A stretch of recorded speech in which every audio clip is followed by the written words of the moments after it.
which has been all about the right to water and trying to reverse the privatisation agenda across Europe, for which they collected 1.8 million signatures, which was a fantastic achievement by the activists in Europe to trigger a mechanism of citizens' initiative that will force the EU to reconsider the case. And it's something I'd like us to think about during the day, that maybe we could copy this and start a petition, both online and physical petition, across this country, which would motivate and, if you like, network with people who forces them to think about these issues, forces them to consider opposition to water charges as an endgame of opposition to privatisation, as a consequence of fighting the government on all the issues that Martin and John talked about. So I've got a proposal on it, and we'll run it by us during the day, but if you have a think about it, maybe in the course of our discussions we can come back to it. Jimmy Kelly, I've mentioned him earlier on, who's given us all the support he can on this issue, is the leader in Ireland, the Regional Secretary of Unite Trade Union, and he's going to speak next. So please welcome Jimmy.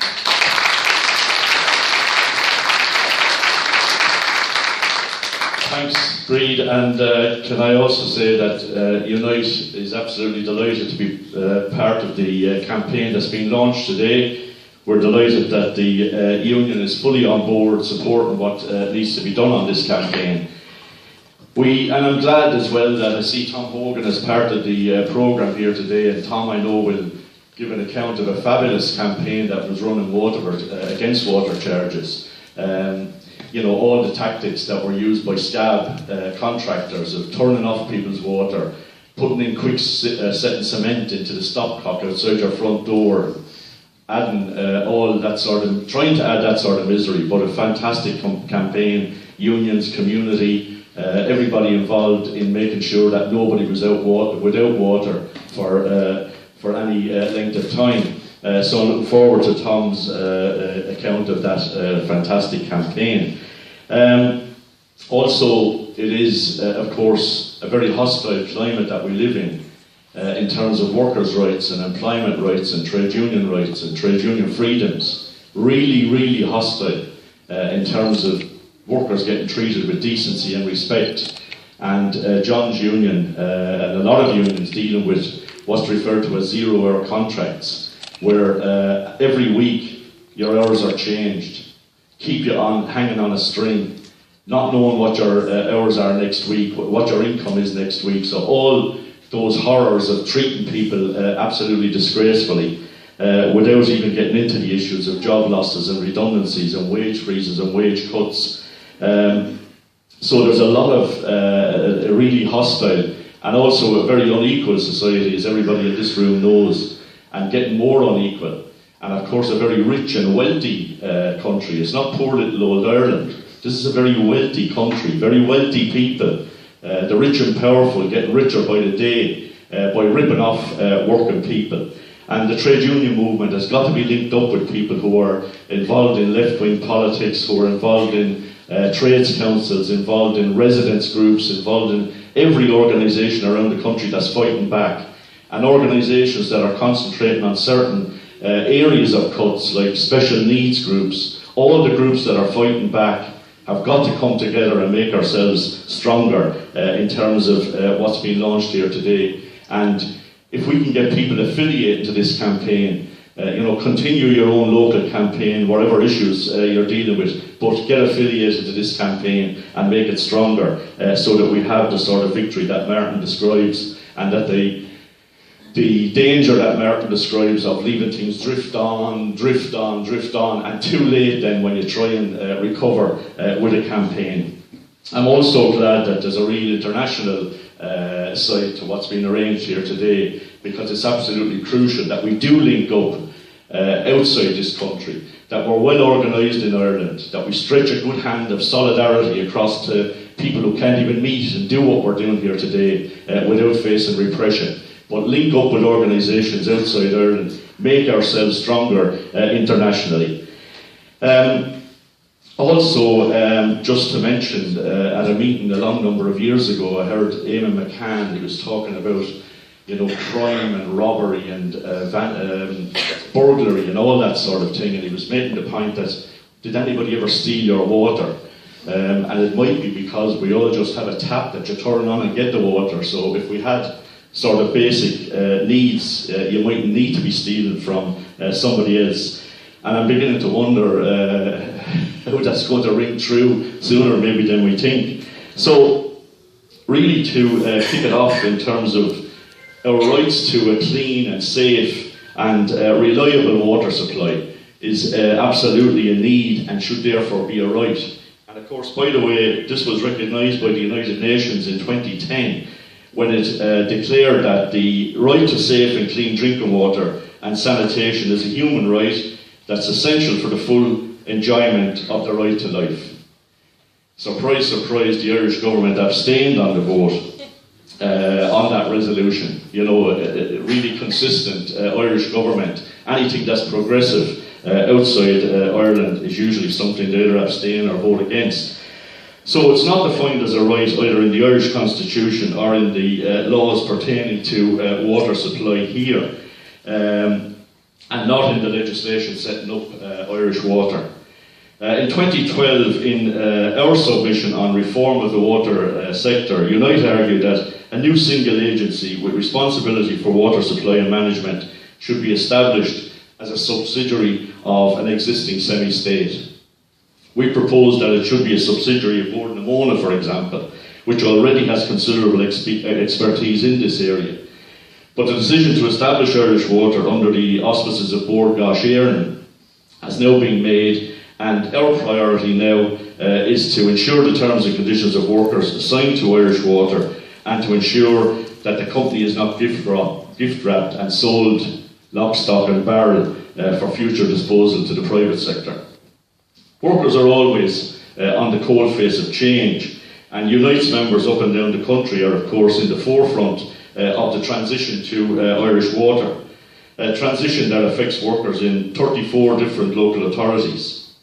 Local authority water workers will be transferred to Irish Water under a 12-year service level agreement. Unite and obviously other trade unions have succeeded in assuring that their terms and conditions are protected for the duration of that agreement. And we'll continue to work to ensure that workers' conditions are protected beyond the life of that agreement, including obviously their pension rights. But what of workers who are not in any union? The workers we have seen installing water meters during the past number of weeks, you might have seen in whatever area that you live in that they are installing meters for private contractors. Unite is very concerned that, you know, obviously loads of these workers are not unionised. So that means a lower level of protection for the workers themselves and for the members of the public. So that's obviously a target for trade unions. Non-unionised workers are not guaranteed the rates and conditions which have been negotiated by unions over a long number of years. And of course the public have no assurance carrying out the work will be qualified in terms of the trades concerned, like for example plumbers. The outsourcing of work to private contractors will undoubtedly trigger a race to the bottom, and it will ultimately impact on all of us. If we accept that water is both a need and a right, then we must treat it as a natural monopoly. In other words, a public good which must be provided by the public sector. Unite's priority is to ensure that that remains the case and that our water supply is not privatised or privatised next year or over the next decade. And we do, I think, need to concentrate on this area of the campaign in public versus private. This is not a campaign that's going to get, that we want to get lost in, whether it was 450 euros and we had a campaign and we got it down to 250 euros. That's not what this campaign is about at all. This is absolutely about challenging the right to take this into the hands of privateers who will operate it for profit. Now, you won't read it in the media headlines, but we're already witnessing campaigns of privatisation by stealth in housing, in health and in pensions. We have a rental housing crisis with 100,000 on the social housing list. In Dublin, for example, there's a crisis in the private rental sector. Not enough units, obviously, being available for rent. Yet the government has outsourced provision to private sector landlords. The result being poor standards, high rents, long housing queues and rising homelessness. In terms of healthcare, The government intends to require everybody to purchase health insurance from private providers. This will be expensive for consumers, allow private providers looking at the bottom line, what's the profit to be made, determining what healthcare and what operations and procedures they will approve. Our pensions are obviously up for privatisation. Defined benefit schemes being closed, workers forced into defined contribution scheme. So right across a number of sectors, privatisation is obviously taking place. People argue maybe services are better provided by the private sector. Unite has consistently argued that policy should be based on evidence, and all the evidence shows that privatisation of public goods, whether in the telecommunications, whether in energy, whether in public housing, whether in health, sanitation or water supply sectors, it's neither economically efficient and is certainly not socially equitable. Two examples from our own recent experience need to sound alarm bells. The privatisation of Aircom, which a lot of people will remember at the end of 1999, allowed the company to be pillaged by a succession of corporate investors more interested in their own bottom lines than in providing service. As a result, Ireland languishes at the bottom of the broadband table in terms of both speed and cost. This in turn is a major impediment to even a semblance of an economic recovery. Privatisation of municipal bin services campaign, which obviously Breed Smith was really centrally involved in, plummeting service standards and in some areas even chaotic collection of bins, uncontrolled user charges, deunionisation of a sector that was once very well organised, and believe it or not, 150 years after municipal waste collection services were inaugurated in Dublin as part of a campaign against dirt and disease, bin tags piling up at street corners, especially in poorer parts of the city, and surprise, surprise, an increase in the rat population, the four-legged ones as well. So much for the experience of outright privatisation, where a company or service is parcelled out to the highest bidder. Privatisation by the back door, creeping privatisation, put on a fancy name of public-private partnerships. As the Celtic Tiger gave its final whimper, it was decided to create public-private partnerships to implement a lot of the major inner-city regeneration projects. A booming property market, of course, when inner-city plots were at a premium. Of course, we know the Tiger died and the property market collapsed. You see, after that property collapse, residents in a place called Dominic Street, only a few hundred yards from where we are, people dispersed as their complexes were detenanted and no prospect of regeneration and return. So that's privatisation's legacy: economic inefficiency, broken promises, and of course abandoned communities. We just cannot let it happen to our water services. The best way to ensure this is to legislate against future privatisation, and there are international precedents for this. For example, and Martin touched on a few of the international precedents. In 2004, voters in Uruguay approved a constitutional amendment affirming the right to water as a human right, and stipulating that water and sewage services will only be provided by the public sector. The referendum was promoted by a broad-based coalition, including the trade union movement, representing connection fees, and management activities are just totally unaccountable. It's therefore not surprising that many cities and regions, and even some countries, and this is the good news, have turned their backs on privatisation and started re-municipalising, taking water and wastewater services back into public control. November 2008, the city of Paris decided not to renew its municipal water with two private companies, which had jointly operated Paris water supply system since the 80s.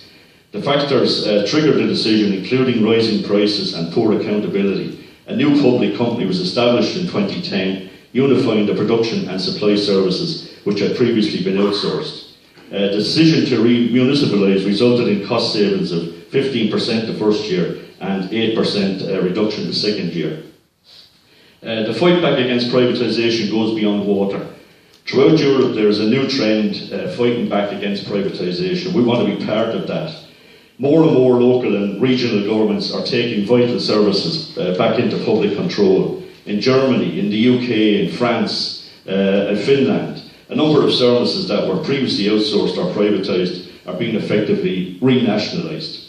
And we had an example of that. Given the beautiful country that we live in, we have a Republic of Ireland and Northern Ireland, and we organised a campaign against privatising the public bus service in Northern Ireland. It had escaped those years of Thatcher privatisation on all public transport.